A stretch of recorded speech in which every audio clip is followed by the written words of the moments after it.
रेशीम बाग मध्ये जरा खाली घ्या रेशीम बाग येथे मी पहिल्यांदा आलेलो नाही, यापूर्वी देखील आलेलो आहे। आणि खरं म्हणजे संघ आणि संघ परिवार यांच्याशी जे नातं आहे माझं ते लहानपणापासूनच आहे। मी पूर्वी संघाच्या शाखेमधूनच माझी सुरुवात झाली, नंतर मग शिवसेनेच्या शाखा आणि मग शिवसेना, बाळासाहेबांचे विचार, दिघे साहेबांची शिकवण हे सुरू झालं। कारण संघ परिवार आणि शिवसेना यांचे विचार एकसारखे आहेत। खरं म्हणजे निरपेक्ष भावनेने कसं काम करावं हे संघ परिवाराकडून शिकावं। कुठलीही प्रसिद्धीची अपेक्षा न ठेवता संघाचा स्वयंसेवक काम करतो आणि या देशभरामध्ये संघाच्या 5 लाख शाखा आहेत आणि 1925 रोजी संघाची स्थापना परमपूज्य डॉक्टर हेडगेवारजींनी केली। आता पुढच्या वर्षी त्याला 100 वर्ष होत आहेत आणि हे देखील विशेष आहे। एखादी संस्था सुरू होते परंतु 100 वर्ष या देशाची सेवा करणं, या देशाच्या उभारणीमध्ये, राष्ट्रसेवेमध्ये संघाचं जे योगदान आहे ते कुणालाही नाकारता येणार नाही।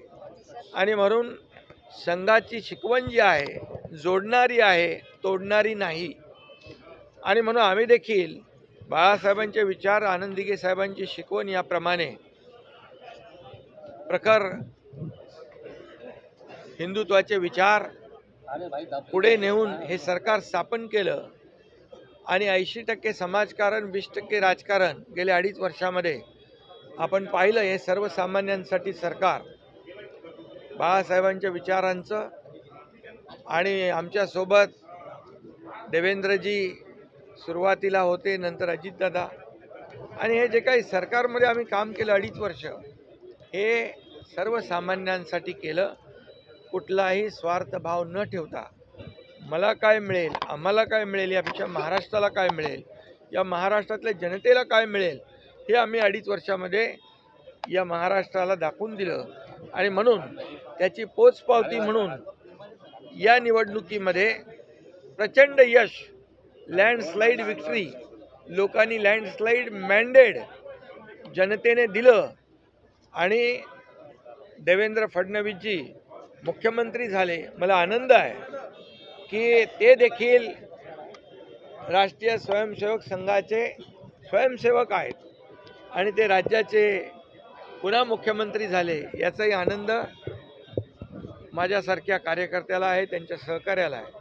आणि म्हणून या ठिकाणी आल्यानंतर एक येणाऱ्याला प्रेरणा मिळते, ऊर्जा मिळते आणि पुढचं काम करण्यासाठी अधिक बळ मिळतं। आणि म्हणून इथं जो खऱ्या अर्थाने समाजसेवा करणारा आहे निरपेक्ष भावनेने, त्याने जरूर एकदा तरी यावं आणि इथून प्रेरणा घेऊन जावी।